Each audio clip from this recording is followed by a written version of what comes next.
It was supposed to be a peaceful Sunday afternoon, just my pregnant wife and I enjoying the warm breeze by the community pool. But then she showed up, dressed in a visor and armed with a clipboard, the self-proclaimed enforcer of the HOA rules. You've probably seen her type on social media, the notorious Karen. What happened next still makes my blood run cold. One shove, one scream, and everything changed. 1 minute, my wife was sitting on the edge of the pool, smiling, rubbing her baby bump, 7 months along, glowing in the golden California sun. The next minute, she was in the water, gasping, flailing, the splash echoing like a gunshot. I froze. For half a second, my brain couldn't process what just happened. Then I heard the Karen voice, sharp, loud, entitled, "She shouldn't be here.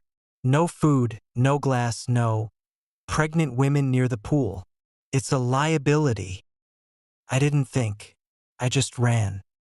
By the time I reached the edge, my wife had surfaced, coughing, her hands instinctively cradling her belly underwater. I jumped in and pulled her up, heart pounding. "Are you okay?" I asked, panic in my throat. She nodded weakly, shivering. I turned to Karen. "What the hell is wrong with you?" She crossed her arms. "You people think the rules don't apply to you. I warned you last week. This pool is for residents only, not freeloaders. We live here. We pay HOA fees." But none of that mattered to her. That was when someone else finally stepped in, an older man in swim trunks and a veteran's cap. "I saw everything," he said. "You assaulted a pregnant woman. I'm calling the cops." That's when Karen's confident smirk cracked just a little. But the story doesn't end there, because what happened next at the police station and later with the HOA board was even more unbelievable. The police arrived 10 minutes later. Karen tried to play innocent. "It was an accident," she claimed. "She slipped. I didn't push her. I was just pointing out the rules and she lost her balance."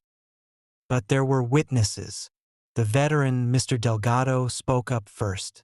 Then a teenage girl who had been filming TikToks nearby came forward, saying, "I got the whole thing on video." And she did. Clear as day, Karen stepping forward, palm extended, not just pointing, but shoving. My wife crying out, falling sideways into the water.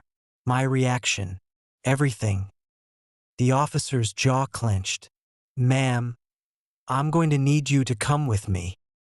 Karen's expression changed instantly. Gone was the smug mask. Now she looked small, confused, like the rules of her world didn't apply anymore. As they cuffed her and walked her to the cruiser, she screamed, "I am the HOA. You'll regret this. I know people." But nobody was listening anymore. At the hospital, the doctors ran every test. The baby's heartbeat was steady, strong. My wife would be okay. Physically. Emotionally, though, that was a different story. She couldn't stop shaking for hours. Every time she closed her eyes, she saw the water, heard the splash. And then came the HOA meeting. Karen wasn't just a member. She was the president. And as we found out later, she'd been terrorizing other residents for years. Bullying, threatening, harassing people into silence. But now there was video. Now there were headlines. Now there were neighbors who'd had enough. And then, right before the emergency vote to remove her from the board, a letter arrived at our door. No return address. Inside was a single sentence, typed in bold, all caps. "You think this is over? Think again." At first, I thought the letter was just a bluff, one last tantrum from someone who couldn't accept consequences. But then the little things started happening. A tire on my car mysteriously deflated overnight. My wife's prenatal vitamins were dumped out in our mailbox. And one morning, we woke up to find our welcome mat soaked in bleach, the faint smell of chemicals lingering in the air. We filed reports, installed cameras. Still nothing on video. Whoever it was, they knew how to avoid being seen. The HOA, now under interim leadership, apologized profusely and offered to cover our legal expenses. But something about the whole thing felt off. Too quiet, too rehearsed, like they were trying to close the chapter before we could read the last page. Then came the night I couldn't sleep. I went downstairs for some water and saw something on the front lawn. A garden gnome. We don't own any. It sat right in the center of our grass, facing the house, with a note taped to its tiny chest. Still watching. That was when I realized this wasn't just Karen.